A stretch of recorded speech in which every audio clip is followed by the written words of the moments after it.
Again, I'm Will Putman from Tanana Chiefs Conference, and this next portion of our presentations here will be the host tribe presentation, where we will attempt to describe Tanana Chiefs, who we are, what we do, how we came about, how we're the same, how we're the different, a little description of our programs, some of the people involved, and we'll go from there. I don't know, I actually had submitted a biography for myself once, and I didn't read that yet today, and I don't have it in front of me. But actually grew up in Pennsylvania and fled to the West as early as possible as a young guy, and got my schooling as a forester at the University of Montana in the late 70s, and started working summers in Alaska in the midst of that schooling, and ended up moving to Fairbanks in the early 80s and going to graduate school, and coming out of that with a master's degree in natural resource management here in Fairbanks about 1985. And at the time I came out and I was broke and I was young and I had some field experience. And a friend of mine, Chris Maish, had just been hired by some organization called Tanana Chiefs Conference the year before. And he said, "Oh, we need somebody to help out with some field work this summer and, measure." And I said, "Well, I could do that." And so Tanana Chiefs hired me as a seasonal field worker first in the summer of 1985. And 37 years later, I'm still there. So it turned out I knew nothing about Indian country, Indian forest management, Native Alaskan land issues. I mean, just a little bit that I sort of picked up over the years, but very little. And I remember at the beginning, it was like when Chris first got hired at Tanana Chiefs, my friend Chris Maish had gotten hired at Tanana Chiefs Conference as a forester. And we're like, oh, and they're like, I'm like, what's Tanana Chiefs Conference? And I said, oh, it's a regional native corporation. And I had heard about ANCSA and corporations, regional corporations, and I hadn't heard of Tanana Chiefs. And I said, well, God, it doesn't ring a bell. And they said, well, it's a nonprofit regional native corporation. And I'm like, what is that? How does that work? So anyway, all these years later, here I am, still working at Tanana Chiefs. It's been a remarkably rewarding and productive place to work. It's been. I can't think. It could not have been better. I could have landed at any agency around Alaska or elsewhere, but it was the luck of the draw that I fell into working with Native Alaskan issues, and the work was diverse and interesting and all over the place, and there was lots of field work. There was even interesting stuff to do in the office, learning how to do GIS, and as that whole profession sort of took off, and it just turned out to be a remarkably rewarding place to have a career, and for that, I'll always be grateful for the tribes of Tanana Chiefs to allow me to do that. So, here we go. We'll mumble our way into this presentation. So the interview here, knowing that many of you are maybe not so familiar with Alaska and maybe not so familiar with the way our tribes work or are set up here in Alaska, this is going to kind of get back to the basics for a bit. Those that you do know something about this, bear with me, and we'll try to be patient with me. But we'll try to make an introduction to Alaska and the boreal forest and the brief history as it pertains to native land claims and our TCC and our history and our tribes and some of our programs, and we'll just sort of go from there. So one of the first things to keep in mind is Alaska is not just an island off the coast of Mexico or California. There's all these misrepresentations on maps all the time. It can be very disturbing. But Alaska is of course large. It's big. It's larger than Texas, California, and Montana combined. And here you can see the state of Alaska as compared to the lower 48 with the TCC region, the region that we serve, outlined in red on there. There are 231 federally recognized tribes in Alaska, and there's something over 20 native languages. And this map that displays here on this slide is something that was put together by Michael Krause and is kind of now back in the 60s and 70s, I think, originally, from just sort of anecdotal work that he was doing, trying to pick up on the various languages around the state.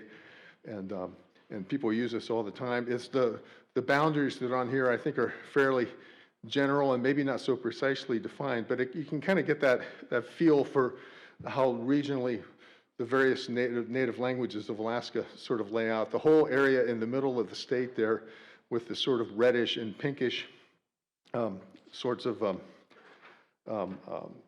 reddish and pinkish areas are the Athabasca and Dene languages of interior Alaska, of which there are a number: Koyukon, Han, Gwich'in, Lower Tanana, Upper Tanana, and more beyond that. There's approximately 10 native languages and dialects within the TCC region. So back to just the overall picture of Alaska in general. In terms of the landscapes that are here, that's the way those cultures and languages and various tribal locations lay out in Alaska, in my mind, is very much defined by the topography and the landscapes themselves. We've got some of the largest coastal mountains in the world along the coast in south central and going down into southeast Alaska, the highest mountains in North America and the Alaska Range, a very major mountain range to the north of us, and the Brooks Range, and the whole area in between in interior Alaska drained by the Yukon River. And so that kind of defines the region that our tribes kind of work within in interior Alaska. Think of interior Alaska as the area between the Alaska Range to the south, the Brooks Range to the north, Canadian border to the east, and nearly the western coast, Bering Sea coast. So from a forestry perspective, much of the interest has always been placed on the temperate rainforests, and that's where a lot of the timber activity in Alaska has happened, and historically anyway. But interior Alaska is separated from the coast by some of the coast continent's biggest mountains and has a completely different character. Dominated by the watershed of the Yukon River, the interior Alaska climate is continental, long cold winters, warm summers, low to moderate precipitation, generally speaking. The boreal forest in Alaska is the biome. The boreal forest biome is the world's largest land biome by some measures of people, and it has many of the same species stretching across the continent. Tim Miller from Grand Portage remarked this when he visited here for an ITC board meeting in September of 2019, and again when he came this time. I think he stepped off the plane and he sees all the same species of trees there that he sees at home in northern Minnesota: the white spruce, aspen, the birch, and they get a few different things leaking into their landscape from the south. But he's part of that same sort of circumpolar boreal forest that kind of runs around. It extends over, of course, across Europe and Asia at northern latitudes. Many common species around the northern hemisphere, but in our part of the boreal forest, here in Alaska, in interior Alaska, we really only have 6 what we consider to be tree species: 3 conifers and 3 broadleaf species. It'd be black spruce and white spruce and tamarack, which has very limited range, but it's around. And then of the broadleaf species, there's balsam poplar, quaking aspen, and Alaskan paper birch. The whole ecosystem as a whole is really dynamic. It's highly variable. Even though we have a limited number of tree species, they seem to arrange themselves in an unlimited array of different kinds of forest types that are scattered in a real mosaic across the landscape. And part of that mosaic is driven by frequent disturbance that we get, and of which the most predominant factor is wildfire, which is a natural occurring part of the landscape. So in terms of the boreal forest in Alaska, the TCC region is almost a geographic definition of the range. So the boreal forest is also reputed to play, well, more than reputed, but has been documented to play an important role in climate change, with extremely high amounts of carbon that are being held in the system, often as soil carbon in organic soils. In fact, I've always found it's, from what I've seen from the data and what people present on things of this sort, is one of the, I think, really interesting components of our forest. People think of high carbon forests, of being the really productive forests that really crunch out lots of above ground tree growth and really productive tree growth. And when you're thinking about carbon markets, carbon stocks, carbon modeling, and all that stuff, you kind of think of that productive tree growth. But in our part of the world, a really large proportion of the carbon is maintained in organic soils, deep peat organic soils. And so we're sequestering really huge amounts of carbon in the soil, and there it is, until it's released by a wildfire or some other disturbance. And And so the increasing role of fire in the context of climate change and factors like that all kind of come to play in a really dynamic, complex system. So now we're going to go off on a little primer here of is it primer or primer? How do you pronounce that? Anyway, about sort of an Alaskan, a history of the Alaskan lands game. And this has to do with more the history of the European and American settlement of Alaska, which is really a history of resource exploitation and extraction, all of which ultimately had a great effect.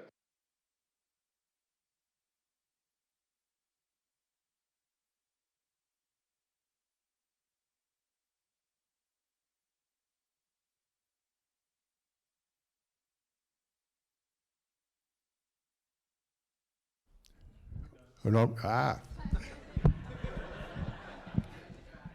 No, Clinton, we are not quite done yet.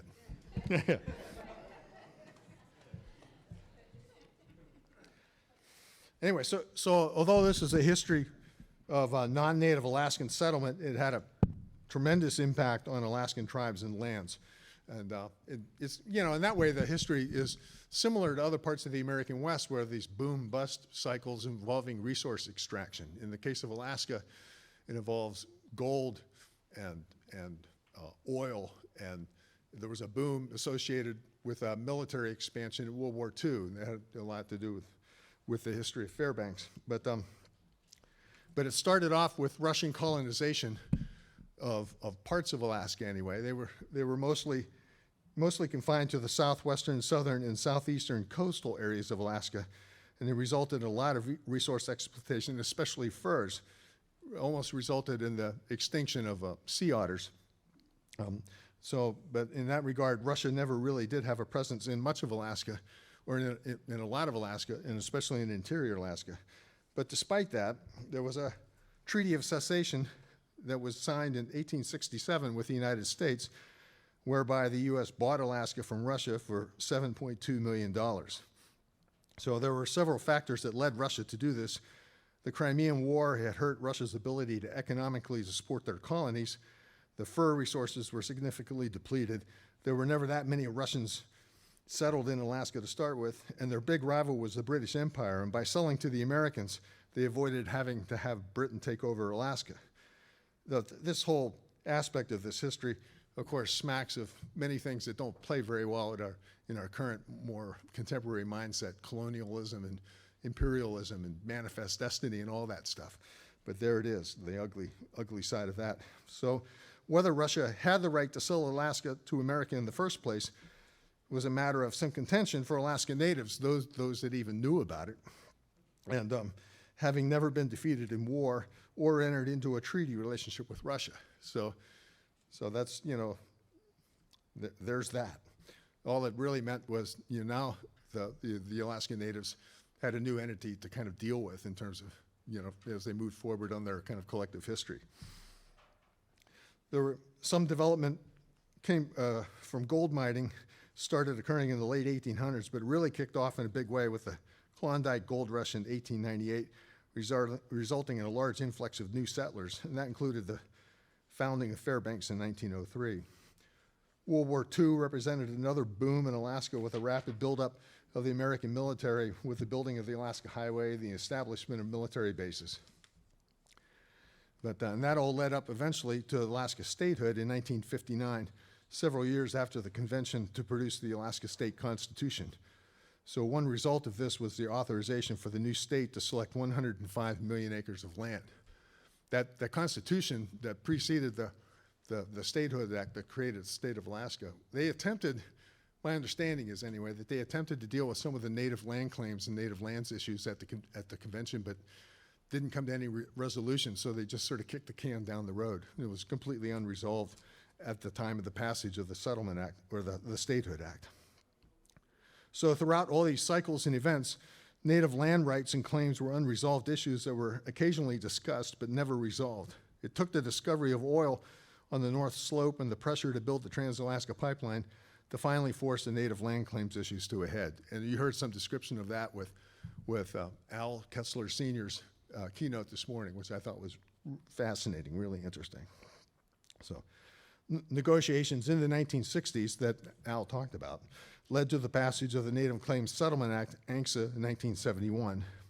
Section D2 of ANCSA authorized the Secretary of the Interior to remove lands from selection for purposes of potential designation of conservation areas. These D2 lands led to the passage of the Alaska National Interest Lands Conservation Act in 1980, otherwise known as ANILCA. ANILCA further defined land management patterns in Alaska by affecting the land status of 157 million acres of land through the establishment and expansion of national parks, refuges, national forests, conservation areas. ANILCA more than doubled that land managed by the national park system in the United States. So, 1971 was the passage of the Native Claims Settlement Act, ANCSA. Al talked about that quite a bit this morning, and we'll talk about that a little bit here in terms of what that really kind of means in terms of land patterns and land ownerships and that sort of thing. But you can kind of, it really, from my perspective, it really looks like it was a big experiment. Nobody really knew, how well this may or may not work, kind of running to a corporate model to try to define, native land claims like that. But it involved the adoption of a corporate model for keeping land in tribal control rather than the reservation model used previously in the lower 48. It was passed in 71, enacted in 1972, 50 years ago this year. There were 12 regions that were defined, and a regional corporation for each of those regions was created. Individual tribal villages, or tribes, were identified, and there were village corporations defined then for each of those villages. The corporations, both the village corporations and the regional corporations, all received land and cash. The tribal members were identified as regional and village corporation shareholders. The shareholder enrollment was defined by blood quantum, a quarter or more, born on or before December 18th, 1971.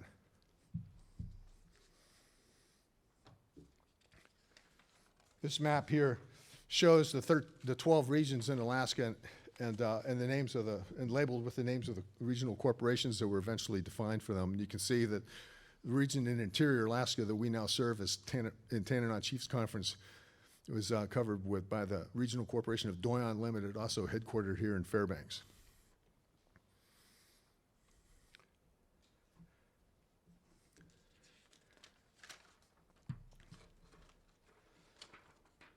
So the ANCSA land selections included a total of 44 million acres to be selected and a distribution of $962 million.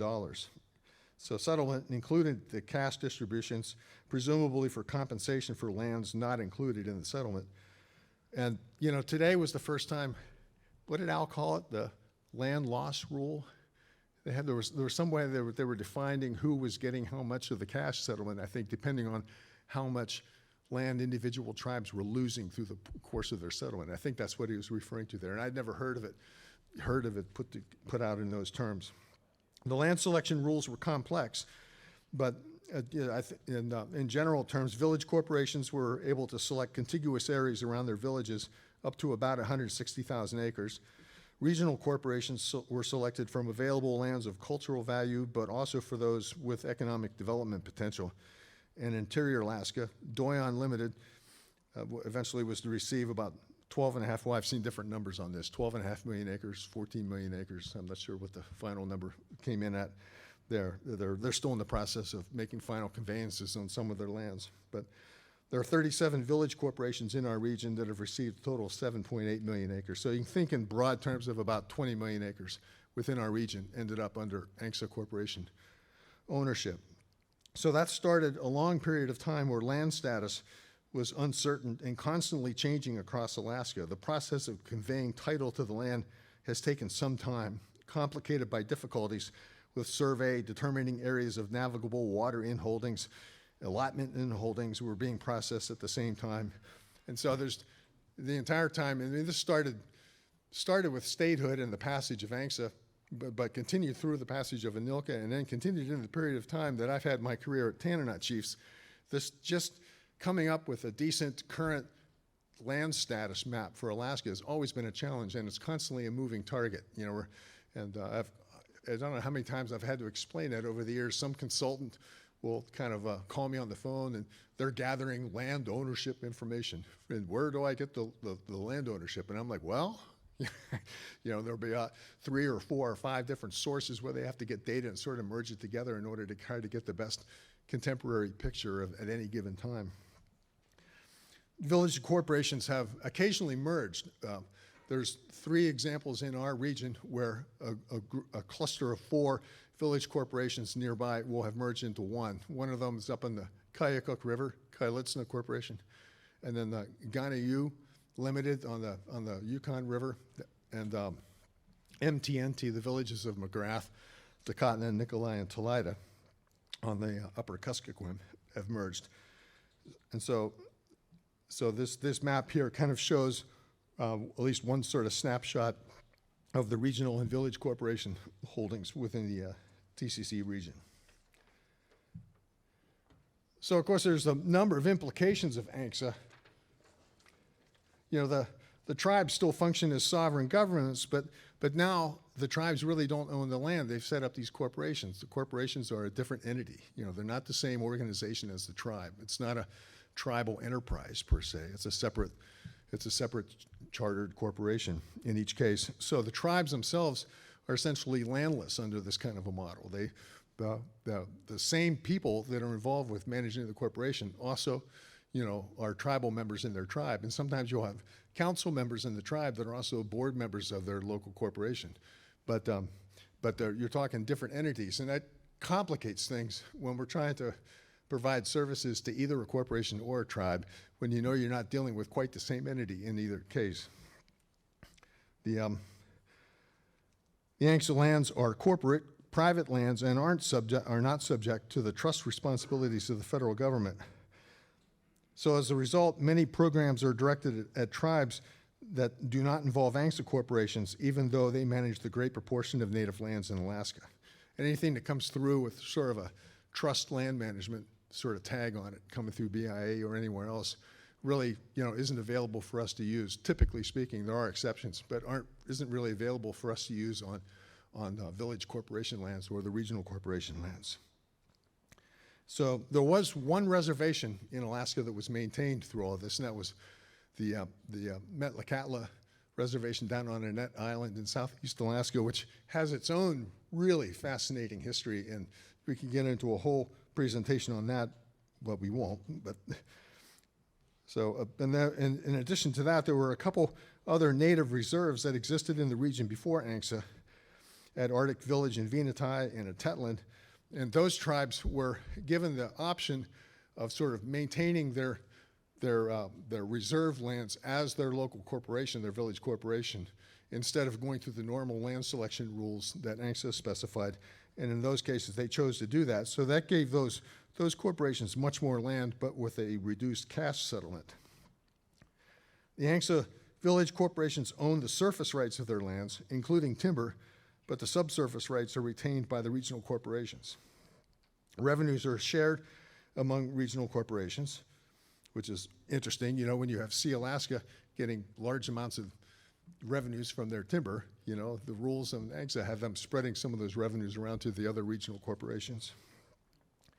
Business ventures by the ANCSA corporations have been economic engines in Alaska, and this is most evident with the regional corporations, which apparently have the size and scale of operations to be able to sustain and grow their activities. In general, village corporations have struggled and are more often in the situation of being land rich and cash poor. We end up more often in the case of trying to assist and help out village corporations, around our tribal locations, and it's difficult. These corporations really don't have the assets or the resources sometimes to be able to pitch in, in a very direct way. They're not much of a staff, not much of an operating budget, but they have all this land and they have all these resources.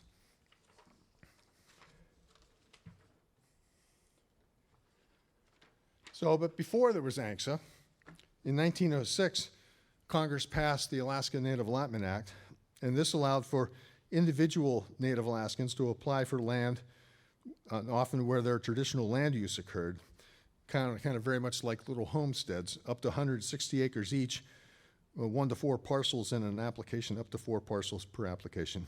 And these are considered to be restricted lands. They're treated as trust lands by the government, superseded by ANCSA, and in the TCC region, there are about 2,500 parcels, or a total of about 250,000 acres.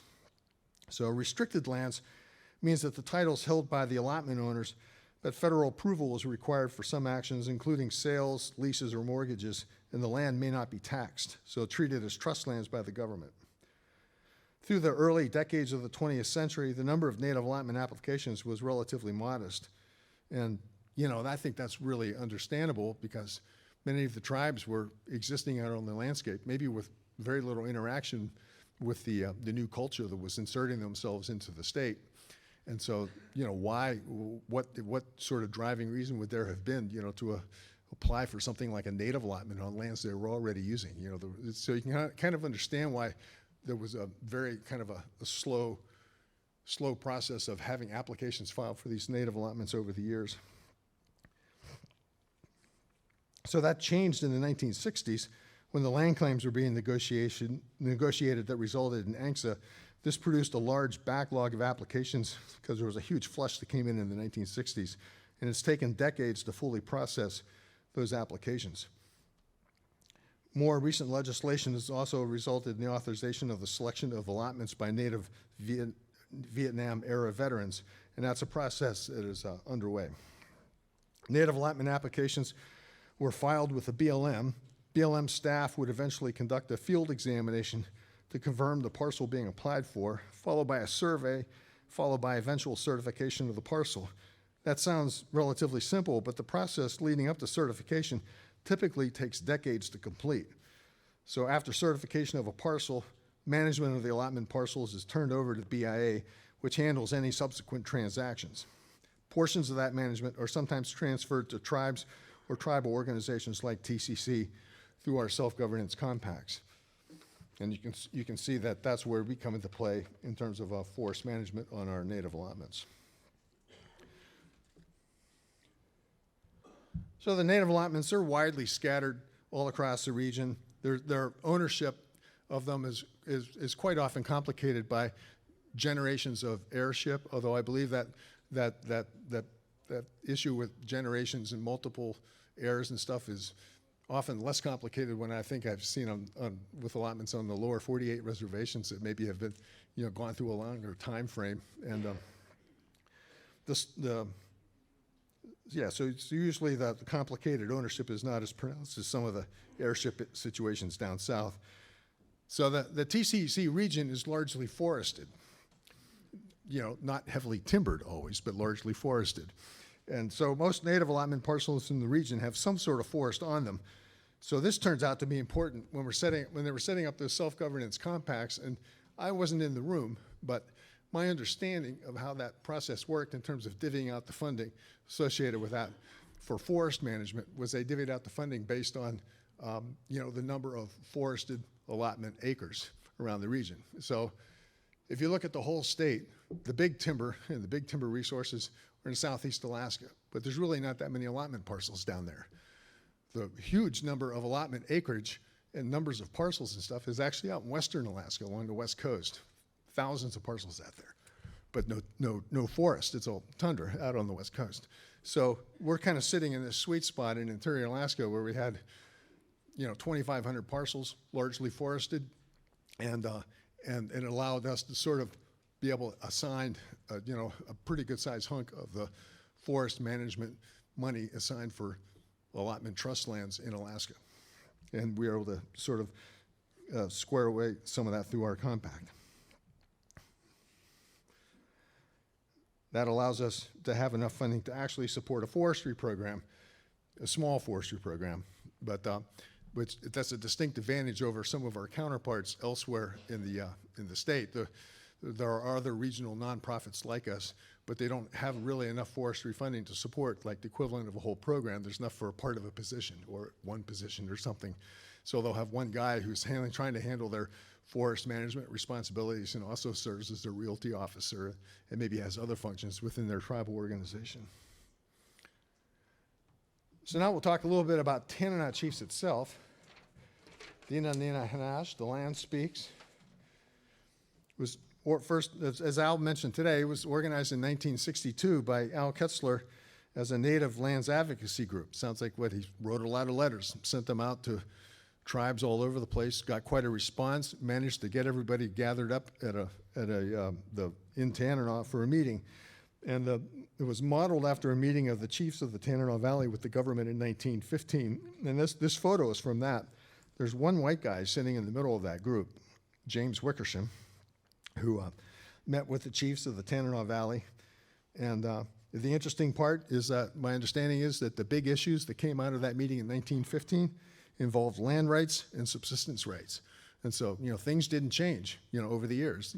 The same core issues and values were still there to be settled, as they went into the whole issues with ANCSA, and even now today, especially with all the raging sort of subsistence issues that are in the region going around.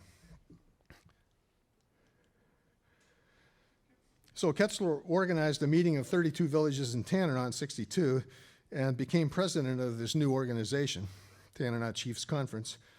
And it resulted in a freeze of state land selections in 1966, the formation of the Alaska Federation of Natives, and eventual negotiation and passage of ANCSA.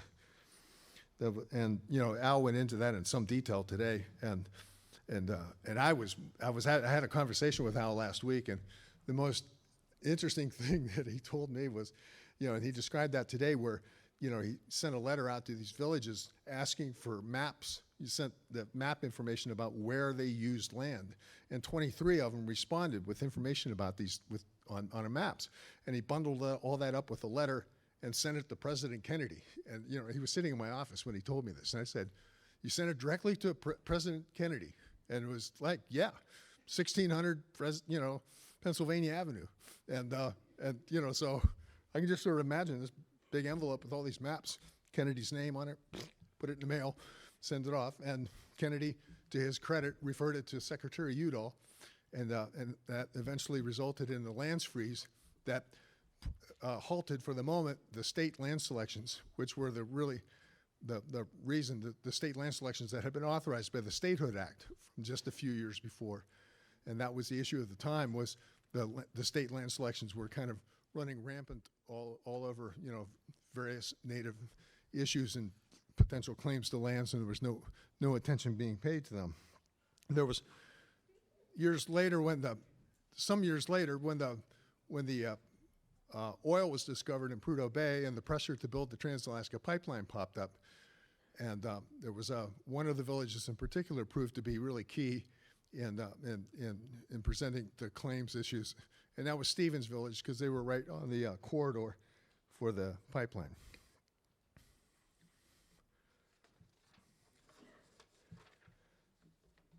So Tanana Chief sort of got it was started down the road then of becoming a tribal service provider. And in 1971, TCC incorporated Doyon as the regional for-profit corporation.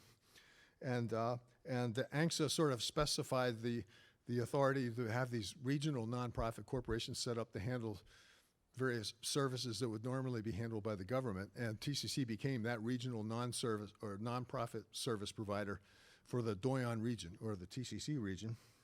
And TCC also, at about the same time, developed a regional health authority to deliver tribal health services.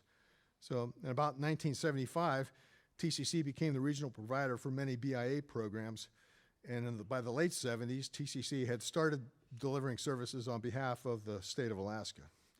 By the mid-1990s, many of the BIA services moved to delivery through a self-governance compact with the U.S. Department of Interior.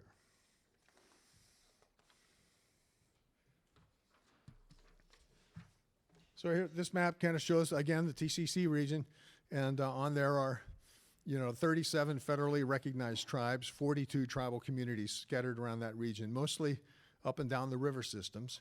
Most of them not on the road system. There are a few, especially in the Tanana Valley. Some of our communities are on a contiguous road system, but most are out on a river system as their primary sort of means of transport and communication. So what are the big issues with our tribes? And Amber can elaborate on this. in a few minutes here, but the big ones that seem to pop up are housing, really a critical need out in our communities. Subsistence has always been a critical need, the subsistence use of fish and wildlife resources.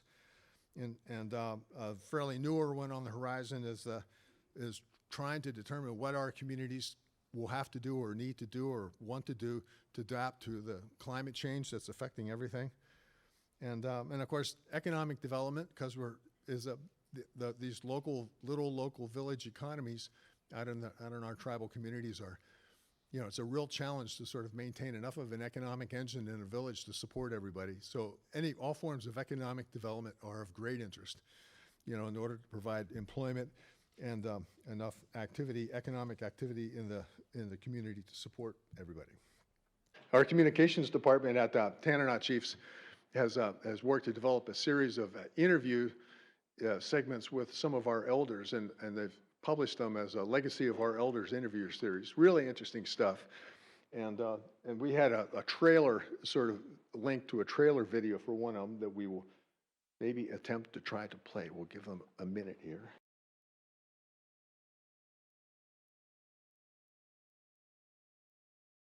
Hey, those videos are fascinating. I think a lot of them are online, and maybe some of it's accessible through TCC's website.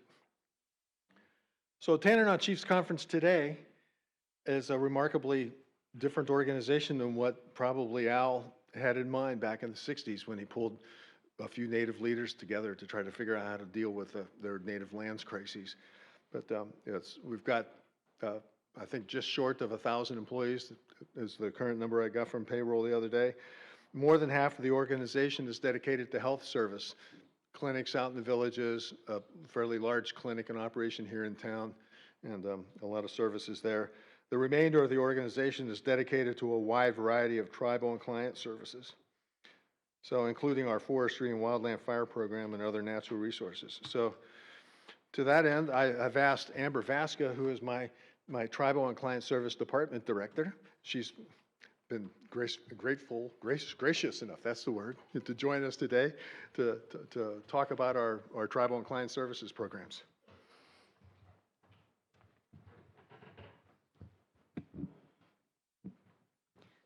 Waka! My name's Amber Vaska, and I currently serve as the Executive Director of Tribal Government and Client Services. So I'll first introduce my grandparents. My parents are James and Cheryl Vaska of Aniak. My maternal grandparents are the late Catherine Hoffman of Bethel and the late Ray Piltola of Nyack. My paternal grandmother is the late Nastasha Wasley of Pymute. I've been with the Tanana Chiefs Conference going on 8 years this year, and I started as an administrative assistant and grew within the organization. And this month actually marks my 1-year anniversary in my position. I wasn't a very good employee for Will and didn't get any slides, so you'll just be watching me talk about TCS for the next 10 minutes. I'm so sorry. So first, I wanted to focus on the Tanana Chiefs Conference strategic plan. We just renewed our strategic plan, and it's a traditional phrase that's translated to prepare for the future. And one thing we wanted to do with the strategic plan was we really wanted our tribal members and our tribes to understand how their priorities fit into the focus of the organization. So through meeting with our tribes and meeting with the executive board, we came up with 6 pillars that TCC is going to be focusing on in our strategic plan. And it includes strong tribes, educated and empowered tribal members, safe and strong communities, stewardship of our lands and resources, economic sovereignty, and healthy people. And if I had a slide today, you would see all the pillars in a circle because they all work together in order to reach our vision of strong, healthy, strong, unified tribes. So for example, to have strong tribes, you need to have healthy people who's able to govern those tribes. They need to be educated and empowered in both the Western and the traditional knowledge.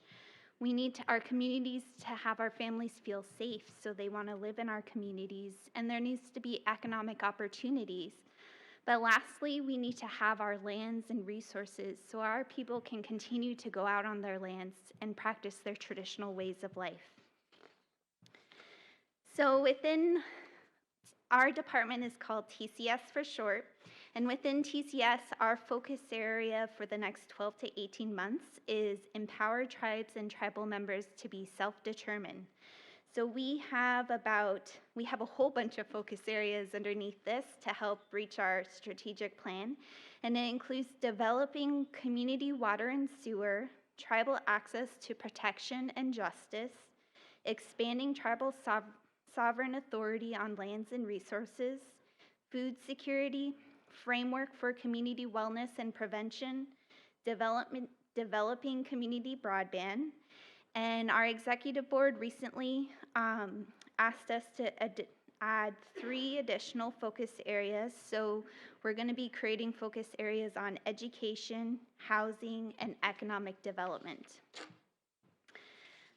So self-determination is one of the core focuses in our department, and as you all know, self-determination is one of the only policies that has really worked to make significant progress in our communities, because our tribes are the ones who are living there, they know the people, so they're the ones who have the answer to the things going on in their communities.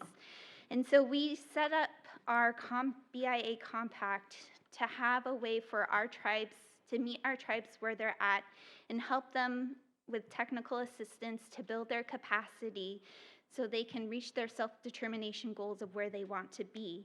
And so we have a system where it's called the Memorandum of Agreement to the 638, where with the MOA, we provide those services for the tribes and all the financial responsibilities. If a tribe feels they want to take the next step, it's the Extended Memorandum of Agreement, where the tribe assumes the financial and program responsibilities, and then they ask for reimbursement after the end of the quarter. And then the next step up is contract for services, where we provide an advance of a quarter of their funds, and they do the program responsibilities, and then we check with our tribes to make sure everything was done correctly. And then the final step is the 638 status. So now I will go over TCS. So our department really focuses on building the capacity of our tribes and our tribal members to help them reach their goals. And so we have 3 divisions currently. We have Family Services and Support, Tribal Government and Justice, and Tribal Development.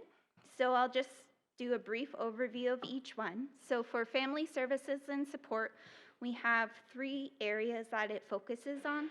The first area is workforce support, where we have all of our assistance programs. This includes like our TANF program, our energy assistance, and childcare assistance. Then we have our workforce development that really focuses on training our tribal members. So it includes vocational rehabilitation, employment and training, and economic development.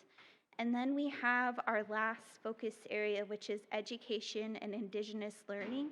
And what we recently did was we combined all of our education and culture programs together with the hopes that we can impact the journey of our children from birth to wherever their education journey ends, so that they feel supported throughout that journey, but we can also include Indigenous knowledge throughout that journey. In our Tribal Government and Justice Division, a lot of it focuses on public safety and child welfare. So we have our public safety program that includes our Village Public Safety Officer program, which is a grant program that's ran by the state of Alaska. And then we have our Tribal Peace Officer program. We have our Tribal Social Services that provides the child welfare services, Tribal Protective Services, which is our Victims of Crime program, and our Tribal Government Services that provides technical assistance to our tribes for their codes, constitutions, tribal courts, tribal enrollment, and all of that.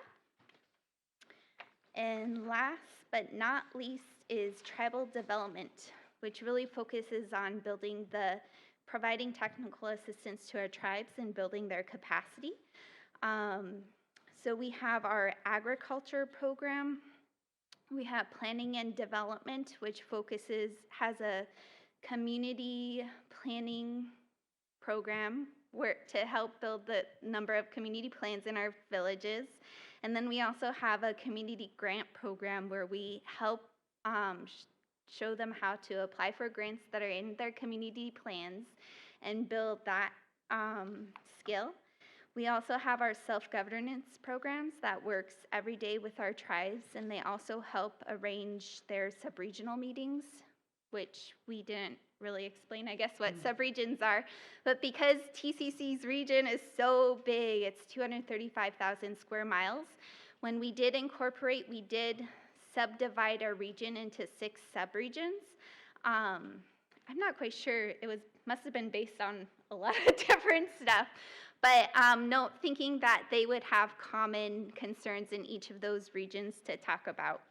So our self-governance, we have a staff that works with 2 sub-regions and just helps with their financial and their BIA funds and everything. We have our transportation program that helps tribes with planning for their transportation projects. We have a village accounting services, which assists with bookkeeping and building bookkeeping capacity. And then lastly, we have a lot of our natural cultural resource programs. So we have our forestry program and our wildland fire program. We also have our tribal resource stewardship program, which you'll hear more about.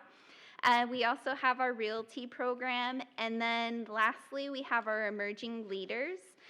We developed it probably 3 or 4 years ago because we wanted to help grow our next generation of leaders. They used to be underneath our Family Services and Support Division, but in the past year, we moved them underneath Tribal Development because we want them to be involved with the tribal government, with the stewardship of their lands, because these are the things they're going to be dealing with every day when they become a leader, and so we want to get them that experience. So that is TCS in a nutshell. Thank you. Anyway, I'll go on to describe in somewhat more detail our forestry program. So the core of our forestry program has always been based on the self-governance compact that we have with the BIA, authorizing delivery of forest management services on native allotments in the region.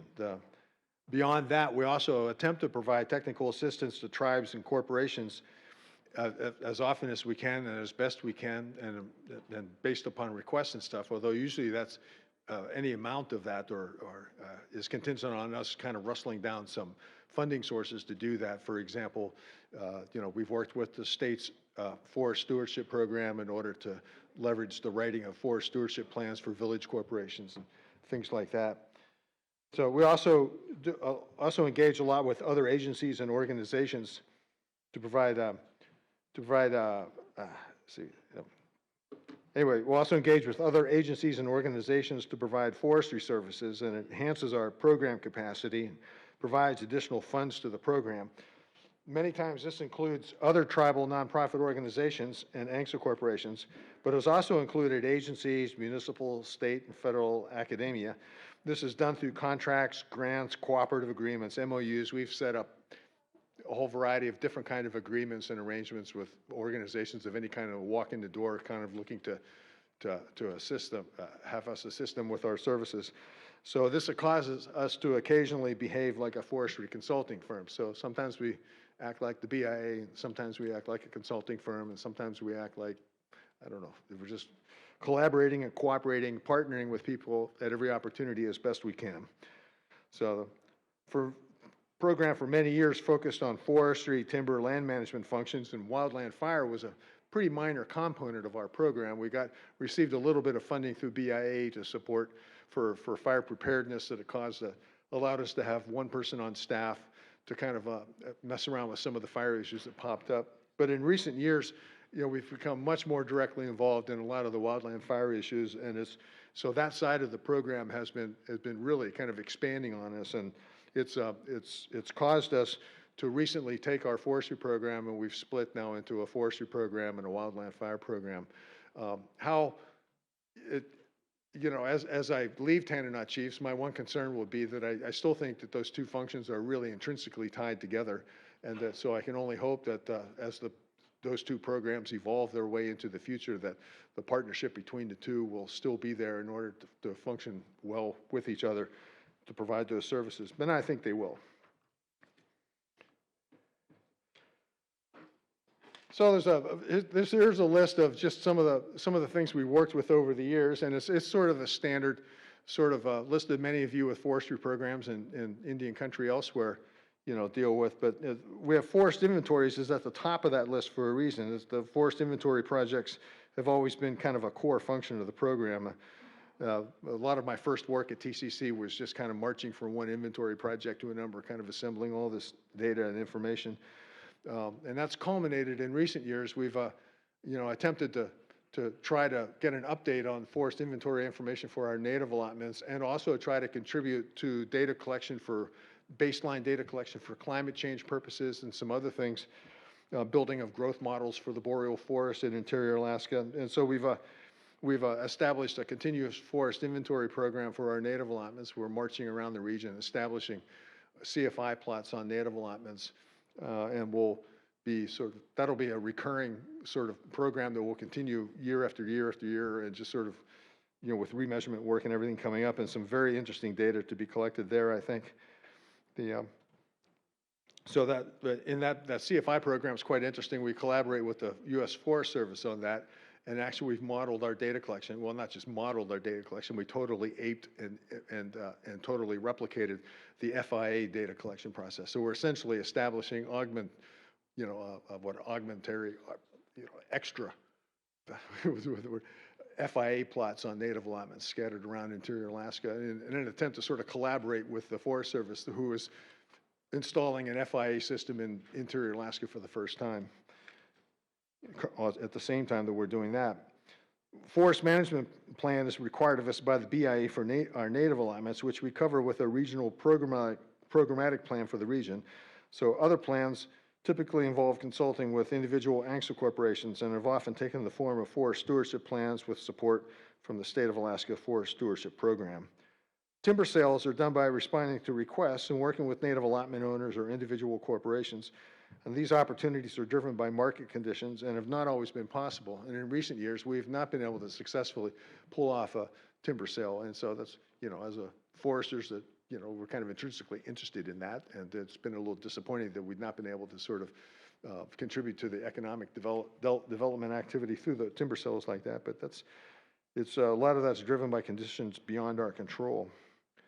Forestry appraisals take place when we're evaluating for possibility of timber sales, but also when requested by the TCC's realty program when the native allotment is going through a transaction like a realty sale.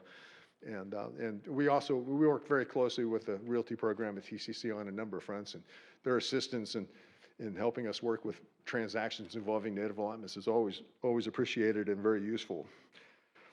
Biomass work follows in the same line as timber work, but it's focused on the use of forest resources to support local biomass energy projects. And we'll have a workshop tomorrow afternoon where we're going to be looking at some of the ins and outs of biomass projects in interior Alaska communities. Research projects over the years have included a study of riverbank erosion along the Tanana River, studies of riparian buffer dynamics, silvicultural thinning response studies, fuel break monitoring, et cetera. And it's very interesting what kinds of projects sort of come over the transom every now and again, and the research projects are kind of an interesting part of that. So what kind of issues, are kind of tops on our list as a forestry program? Well, economic development issues seem to be kind of a really key for a lot of our villages, because it's such a key thing in order to try to support the viability of our tribal communities. Revolve around developing things like supporting local sawmills, harvest planning for sawmills, biomass projects, things of that sort. There are a wide variety of insect pests operating in the region at any given time, but the most alarming tend to be the bark beetles, especially spruce beetle. There have been large catastrophic outbreaks south of the region on the Kenai Peninsula to Susitna Valley, other parts of south central Alaska. We get outbreaks periodically around interior Alaska, but the really large-scale outbreaks so far have been south of the Alaska Range. We're all sitting here with bated breath watching some of those outbreaks and wondering when climate change will push us into a situation where that's liable to be a bigger problem than we have currently. Yeah, woody biomass energy is one of our issues, climate change, potential threats involving wildland fire, insects, and disease. So for the forestry program for many years focused on forestry and timber land management, but now we're taking wildland fire on as more of a major thing and split off into a different program. So we've got the recent developments in wildland fire led to establishing wildland fire as a separate program. Clint Northway will be our manager of that program moving forward. Clint, would you like to come up and introduce yourself? All right, hello, how are you guys doing today? You guys want to get up and stretch for a minute before I talk for 5 or 10 minutes? I think you guys should. Everybody's looking a little lethargic out up there. Stand up and stretch, jeez. There you go. Quit smiling down there, Vern. You can get up and stretch. I seen you on your phone. Just don't exercise your fingers on the phone. Exercise your bodies. Get up and stand up a little bit.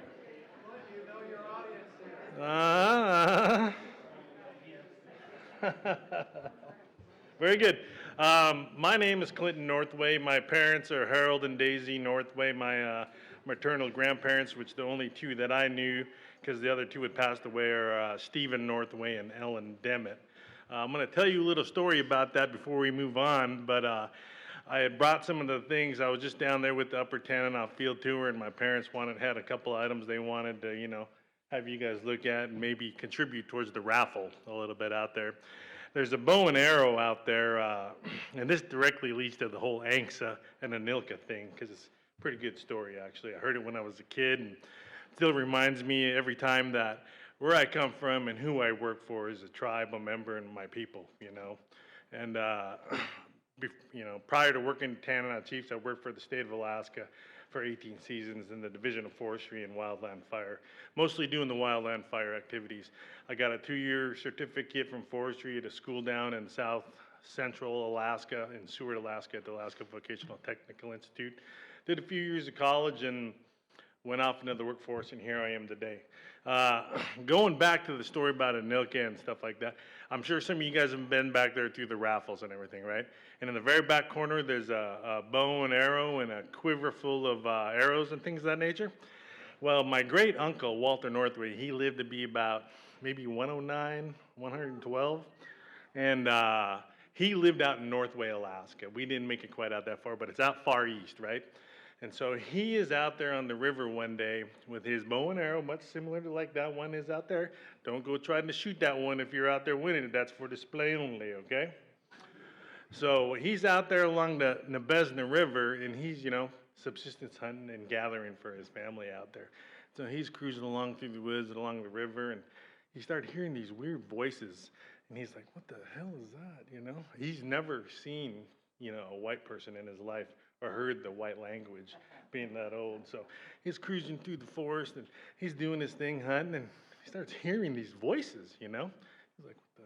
Starts looking around. There's only him, So he keeps cruising, and he starts making his way to the voices, and he pops out along the riverbank, and there's these two old, haggard-looking white guys, tattered, just beat up, starving, basically, is what it found out to be, starving and thirsty, And then he got to doing hand signals and began to understand them a little bit. And basically they were from the gold rush, and they took a left instead of taking a right, and they ended up down in Alaska, and they were starving and hungry. And so he was able to converse with them a little bit and understand what they were trying to do, and knew that they were starving and hungry. So he gave them some food and gave them some water and pointed them back in the right direction and said, see you later. And so I always think, whoa, that's interesting, But my dad, that was his uncle, Walter Northway, and so that's where he learned to make some of those traditional things like that, bow and arrow and things of that nature. So it's kind of an interesting story with ANCSA and ANILCA and some of my family that grew up to be in these parts for quite some time. So that's, if you're lucky to get that, it's pretty cool, actually. So moving on to the next part of the story. Will hired me 13 years ago. I'm not sure if he made the right choice or not, looking where we're at now. But no, in my mind, I think, oh yeah, he did a good job fine. All right, yeah. Yeah. I work over at the state, and we were ready to go on furlough for the winter, and I get this call from Will. It's like, hey, you want to come over and chat about this job? I didn't think it was an interview. I thought we were just going to visit a little bit. And him and this other guy, Jake, You know, they sit me down, we're sitting in there BS and then a little bit, and it was very informal, you know, and I was like, all right, you know, I'll get some time to think about it, and I get the call the next day or something. He's like, hey, you want the job? I was like, what? Was that an interview yesterday? Oh, whoa. So that's how it's going to be. I thought it's going to be very informal, kind of go in there and do your thing. And when I first started, you know, we just had basically myself and all these different things to learn about, you know, like we still are learning today, you know, the tribes, shareholders, ANCSA corporations, regional village corporations, and all those things combined into one and trying to provide that service to basically our tribal members. But shareholders, they are the same thing because they're part of a regional village corporation or a regional village corporation. Those are two different things. So you can be a tribal member and you can be a shareholder. And most likely you're all three of those. In trying to navigate that as far as managing lands in the wildfire era, you better tiptoe or know who you're talking to because you're going to make somebody mad or step on somebody's toes. So, you know, it took a number of years to really understand that. Now that I get to know most of these folks, I appreciate some of the things that they've taught me, and it's a learning experience every day. So I understand the language of self-governance and 638, some ANCSA and some ANILCA, but trying to put that all together into one, throw in RTRL, the Good Neighbor Authority, all these different things, you know, it's quite a workload. So we've hired a number of different staff, and we continue to progress to help our tribal entities out there understand fire management in Alaska and some of the programs out there that are available to them. As we hit on a little bit earlier, a lot of those tribes that you've seen up there are off the highway system, basically. So they have to fly in or boat in. And they don't have the everyday fire departments. They don't have fire hydrants. They don't have internet. If they do, they're lucky. They don't have all these basic services that we take for granted. And so if there's a structure fire out there, it's basically back to the old bucket brigade. And if you're lucky to even have that, you know? And so there's always that threat out there from wildfire on the communities. And we're just trying to navigate our way and to provide a service to take advantage of some of these programs and knock out some of that wooey landscape for them. But if a fire starts from the inside of the village and spreads to the outside, there is no fire department that's going to go and respond to those communities. So those are some of the considerations and some of the challenges we have to think about as we provide those services out there. Logistical considerations too, you know. If you want to get equipment to go out there and do that, you got to get it on the barge, and that barge is only leaving once a year in the springtime, and you won't see it till mid-summertime. You know, by then, there's going to be a devastating fire to some of these villages, you know. So there's a lot of considerations that people don't really understand and think about up here in Alaska, and some of the challenges that we, you know, come across, you know. It's not just like, oh yeah, there's a fire near Stevens Village, you know. Well, send the fire department. Well, there is no fire department. Oh, send the smoke jumpers, you know. That's the fire department. You know, they have a lot of human-caused fires, such as dump fires that escape and take out some of the landscape. And who do you send? You send the smoke jumpers. They're not trained or equipped to be fooling around in dump fires, you know. So these are just some of the considerations that we have to think about up there in rural Alaska, and the vast number of tribes and land that we have to manage with up here. So we continue to participate, as you can see, as a member of the Alaska Wildland Fire Coordinating Group. I had just done my chairmanship with that just 2 years ago, and it is on a rotating basis. So we still sit on AWFCG and advocate for our tribes as far as some of the things that are near and dear to us and some of our tribal priorities. We do have 2 wildland firefighting crews. One is a new one through a BLM contract. We call them an AK2CC contract crew, basically. And that covers kind of the southwestern portion of our area out towards almost the headwaters of the Yukon River. It's an area we call the gas villages, you know.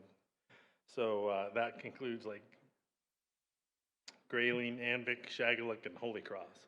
And so we did a study and did our homework, and we determined that there were enough firefighters out there that we could submit a contract on their behalf, which they had asked us to do. So as the workforce continues to, the AD and EFF workforce continues to go down here in Alaska, the BLM, with some of their, I guess, standards such as health questionnaires, physicals, all these different things that, those are things hard to do out there and hard to give out. So part of their solution is to pass that on to contractors, which take that liability. And then meeting with the gas villages with sub-regional meetings, they had asked us to submit a contract on their behalf. So we were awarded a contract this year, and some of my staff currently right now are working on that right now. And we have an aircraft chartered out there actually for Friday to go out there and do a final pack test and take out all their gear. And it's a huge undertaking, and it's the first year, so we hope to be successful with that. And then the second one is a State of Alaska sponsored crew, which we hire as our employees and equip them with everything they need. And they're a Type 2IA crew, and they're based out of the Upper Tanana. And they've been with us for, 9-10 years by now, something like that. And so those two crews are a good part of our fire operations and take up quite a bit of time. But it gives our shareholders, our tribal members, an opportunity for work, that's scarce out there in some of those communities and villages. And it gives them, a door into wildland firefighting if they choose that as a career. We've had guys move on to, hotshot crews, force technicians, engine crews, a number of different things. So we like to think that we're pretty successful with that, and we continue to hope to do that and see that they go on and move on and have a good career in forestry. Changing things up here, we'll go to the wildland firefighter training. We have a training and crew coordinator. His name is James Ludecker. He's busy right now. He just got back from Colorado. His daughter just graduated from Fort Lewis College with a degree in justice, so good for her. Yep, and anyways, we did just recently have a contract with the BLM through 638 or something. It's called the annual funding agreement, basically. So all the training within our region that was done by the BLM Alaska Fire Service, we took that workload on as far as producing pack tests, refreshers, and any other type of, like HECM, saws, pumps, anything like that, anything that they wanted. We were able to go out there and to visit those communities and put those on for a number of years. But, as the whole contract crew thing started to evolve, those responsibilities went back to those contract crews. But we are actively working with those contract crews to provide those services because they don't have that yet. We're recognized by AWFCG as a certified training contractor. So we still have that ability. So that's pretty cool. Moving on to one of the other big things is the fuels program.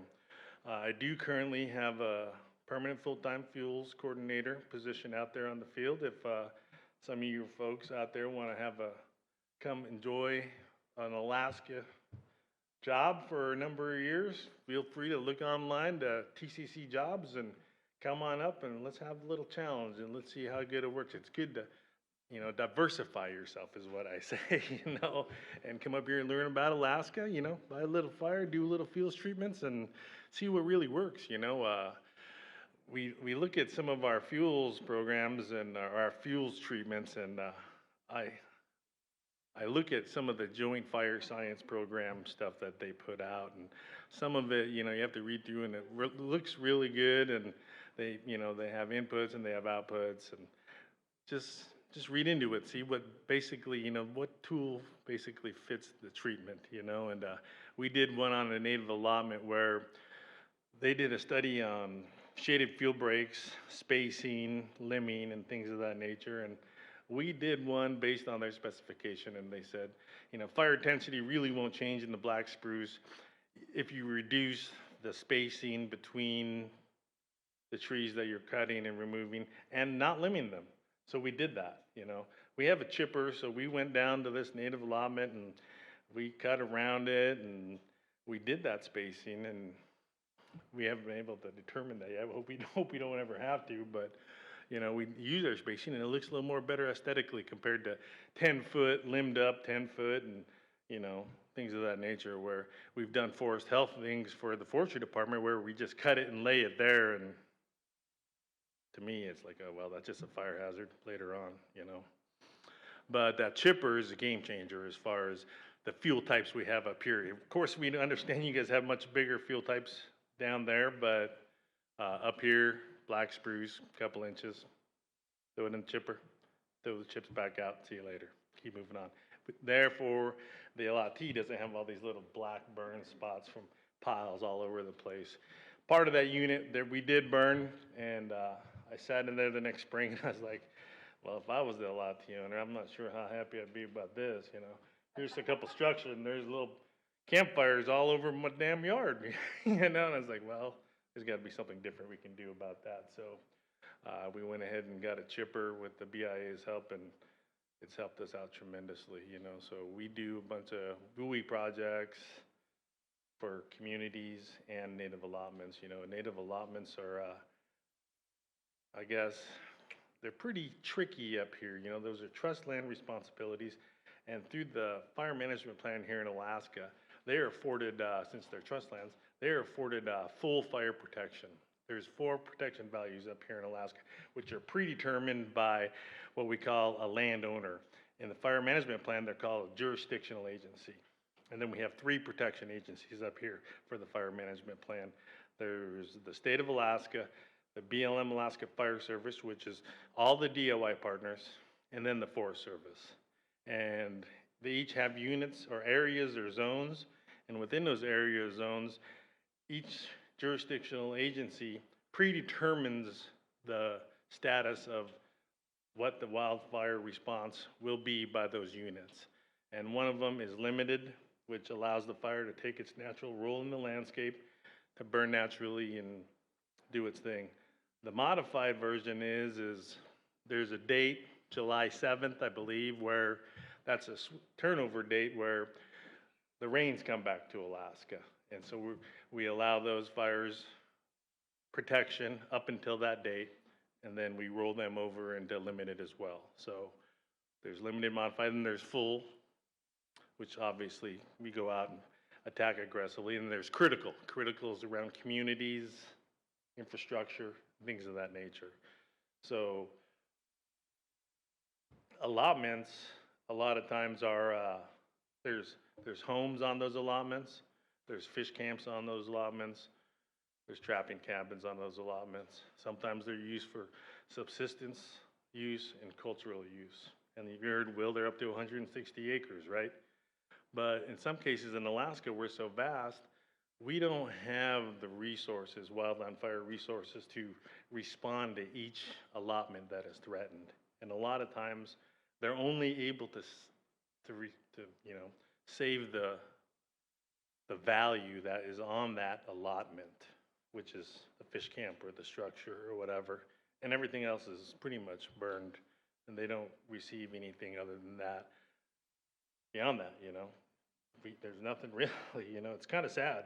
You know, you hear some of the elders talk about it, and I was like, you know, I had one guy from Kayakuk tell me, you know what, that allotment is my Safeway, my Fred Meyer's. I go out there to hunt, I go out there to fish, I pick berries, and I trap fur for my family so I can put food on the table for them. They don't understand that in some cases, you know, and communication is key up here as far as getting to get that conveyed to some of these agencies up here about responding and taking into account some of those values up here as far as out there in our tribal land. So I try to take that into, you know, consideration, and as I go to some of these meetings and talk to some of the, you know, DOI, AFS managers and fire management officers and the fuels people and things of that nature. So, you know, like I said, this goes back to a lot of different challenges up here in the Tanana Chiefs region. And then some of the other things we do is CWPPs. You know, those are kind of long and cumbersome, but they're necessary to chase after some of these grants as well. You know, RTRLs and Good Neighbor Authority and things of that nature. So that's part of some of the technical assistance that we provide to some of these tribes out there in the land. So CWPPs, RTRLs, and helping them set up WUI grants, maybe even helping them set up their own contract fire crews. So that's kind of it in a nutshell. Kind of breeze through it. I don't want to take up much of Ben's time because he can get pretty rambunctious out there. You guys got any questions for me before I step off? Yep.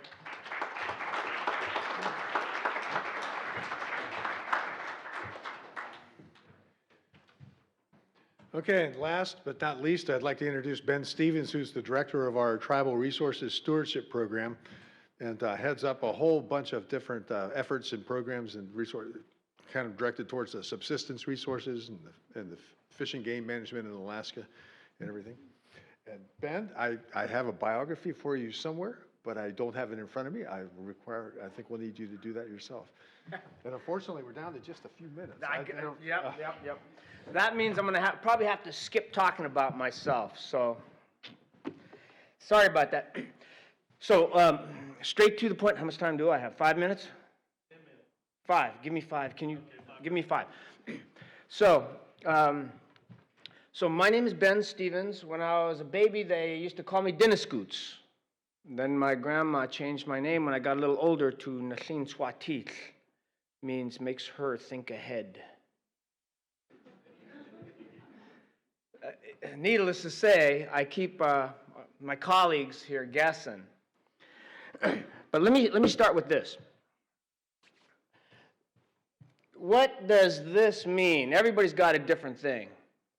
To my kids, when I go like this, they say, "Yeah, Dad, that's how much you love us." You know, something like that. It's definitely not enough, but it's an indicator. Everybody's got one of those, right? So, I've changed that around. And I say that the Alaska Native Claims Settlement Act that Will mentioned, and he also mentioned ANILCA, which is about the 1980-81 Act. That's the Alaska National Interest Lands Conservation Act. Created acres and acres and acres of conservation units here in the state. Well, those two acts there were trying desperately to help us, but they kind of missed the point. They missed the mark a little bit. And so before them and the state of Alaska being formed, our people could go to the store this much. Right? Everybody go to the store, supermarket, huh? Corner store, right? Open, you go in there, grab your stuff, walk away. And then with the onslaught of ANILCA, ANGSCA, the state of Alaska, we're told, okay, now you can hunt this much. So you have 11, 12 days to get that meat for your entire year. And if you don't get a moose in that time, you're shit out of luck. But me being the Alaska Native man that I am, I have two things that are central to my thinking. One is to protect those that can't do that, and the other is to help the people eat. And so what am I going to do? I'm going to go out there and get that moose, and I'm going to feed the grandma. And I'm going to feed the single parent over there that can't leave the kids to go out and hunt. That's what I'm going to do. And what's the authorities going to do? They're going to criminalize me for living my life, exercising the training that my uncles and my grandfathers taught me about their understanding. So back then, we developed this. It's a small little booklet called Survival Denied. Do you want to know why we named it Survival Denied?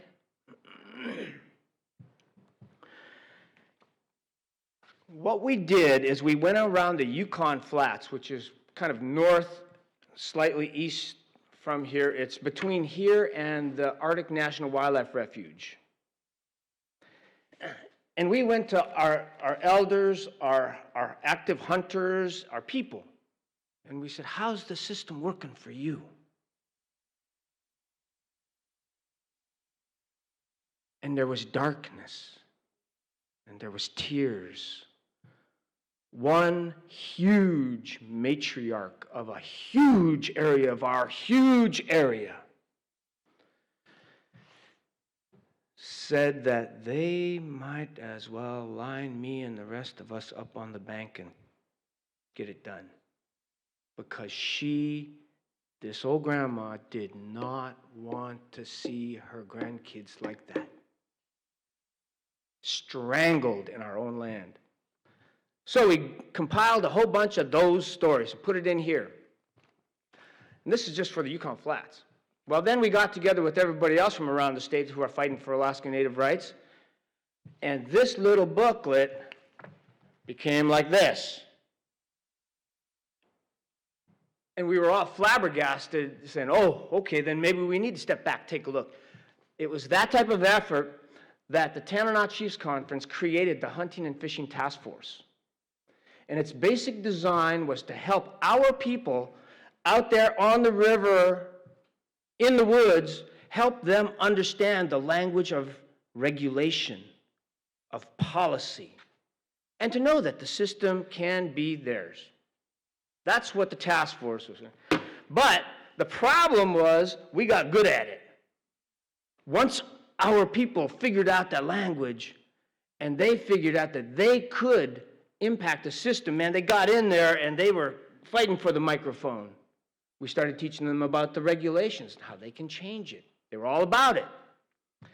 Well, that got them excited, and before you know it, we were creating the Yukon River Intertribal Fish Commission to unify all of those voices along the Yukon River, massive 2,000 miles of river. Unify all those folks that took that fish, put it on the plate. Not to sell it, put it on the plate, feed people. It was amazing. The thing is, when we got into the fish, they asked me before a huge, huge crowd in the Denina Center down in Anchorage, and they said, what does salmon mean to you? And it took me a long, long time to figure it out, but the only thing I could figure out was salmon to me, it equals life. I could not go anywhere other than that. That was where I ended. I tried being creative, imaginative. It's just salmon equal life. And we started looking around at all the other variables. Forestry. Forestry equals everything to us. The guy in Arctic Village, way up there in the Brooks Range, is able to catch a great big grayling with just a willow. Yeah. He's walking along, doesn't have anything, but he's able to harvest a great big grayling with nothing but a willow. That's resourceful. All the way down to building cabins and, of course, heat. Everything. And so we started putting together these concepts and created an even bigger, stronger program at the Tanana Chiefs called the Tribal Resource Stewardship Program. And that encompasses a lot more than just our folks going to a meeting fighting over a regulation. I think that where we're headed is we're going to incorporate all of these critical elements to these people here, helping them push back on a system that was built by someone else for someone else. And that same model applies to the regulations. They did not make regulations for me. They made it for themselves, for somebody else. It just happens to apply to me, and lo and behold, it criminalizes me. So, there is a tremendous connection between all of the resources that we work with and that you guys are concentrating on right now. And what I want you to know is that in terms of the world that I run in and all of the folks that I work with, forestry products is everything. Forestry is everything. The thing is solidly rooted in the very thing that sustains us.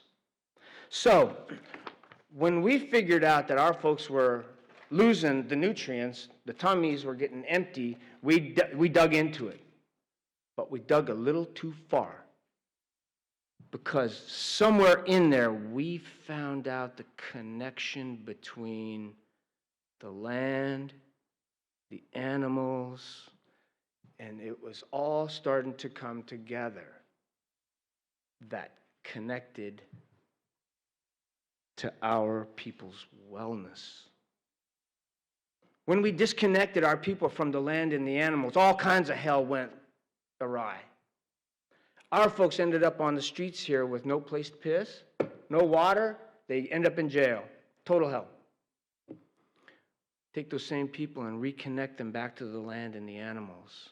Get them around a campfire, smelling smoke, eating that fish. That's where I think we come from.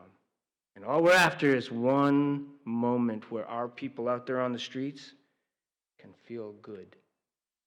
Feel that peace that was ours, that will be again.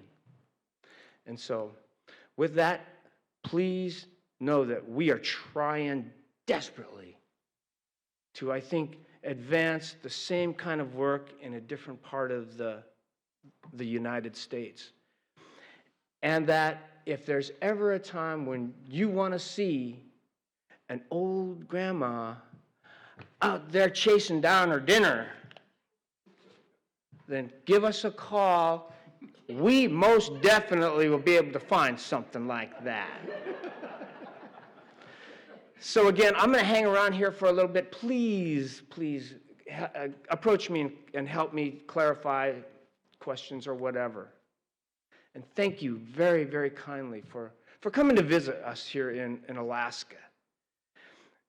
We invite you back for excursions further into those remote places that I mentioned. Mine's one of them. If I've got only a handful of these copies, but if you look at this front picture, that top left-hand picture is my fish camp. And so if you dare, well, thank you very much for the time and your service these many years, sir. Basi.